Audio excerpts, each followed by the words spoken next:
Assalamualaikum warahmatullahi wabarakatuh.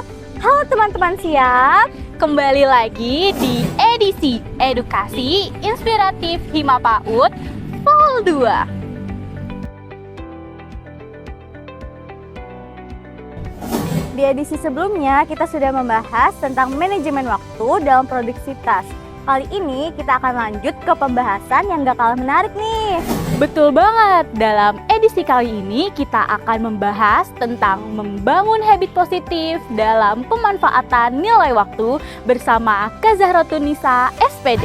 Mari simak dengan baik karena dalam 3 menit ke depan Akan mengubah cara pandang kalian tentang nilai waktu. Ketika kita berbicara mengenai nilai waktu, seringkali kita berfokus pada bagaimana ya cara mengatur jadwal. Padahal yang lebih menentukan bukanlah jadwal, tapi melainkan apa yang kita lakukan setiap hari. Karena tanpa kita sadari, hidup kita lebih banyak terbentuk oleh apa yang kita lakukan terus-menerus dan secara berulang, bukan apa yang kita rencanakan. Dalam psikologi, kebiasaan terbentuk menjadi 3 hal, pemicu, tindakan, dan juga hasil. Contohnya ketika kita bosan, kita akan bermain handphone, dan kita akan merasa nyaman. Karena rasa nyaman itulah otak akan mengulanginya. Di era digital, pemicu itu datang secara terus-menerus. Notifikasi, media sosial, semuanya dirancang untuk menarik perhatian kita. Akibatnya, waktu kita habis terbuang bukan karena hal besar, melainkan hal kecil yang terus berulang.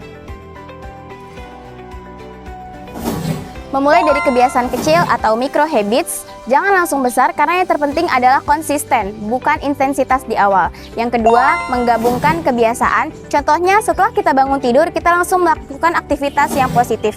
Ini akan membantu kebiasaan terbentuk. Mengatur lingkungan agar mendukung fokus. Lingkungan yang penuh distraksi akan menghambat kita untuk sulit fokus, sedangkan lingkungan yang tersusun dan terarah akan membantu kita lebih konsisten. Yang keempat, mengurangi distraksi digital. Dengan kita mengurangi hambatan, kita akan lebih mudah melakukan kebiasaan dan semakin besar juga kemungkinan kita untuk mengulanginya. Pada akhirnya, yang menentukan adalah konsistensi, bukan seberapa besar kita memulainya, tapi seberapa rutin kita melakukannya. Karena kebiasaan tidak dibentuk dalam 1 hari, tapi dari hal yang kecil yang terus diulang. Jadi kalau kita ingin waktu kita benar-benar bernilai, jangan hanya fokus mengatur waktu, tapi bangun kebiasaan. Karena hidup kita dibentuk bukan dari apa yang kita lakukan sesekali, tapi dari apa yang kita lakukan setiap hari. Wah, gimana nih teman-teman, siap? Pembahasan kali ini menarik banget kan?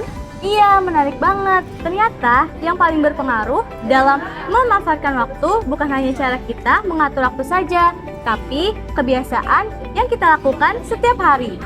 Setuju, dan yang paling saya ingat adalah perubahan itu tidak langsung dimulai dari hal yang besar, tetapi bisa dimulai dari hal kecil tapi konsisten. Sekarang, coba kalian refleksikan nih, kira-kira kebiasaan kecil apa yang bisa kalian ubah dari sekarang? Coba tulis di kolom komentar ya.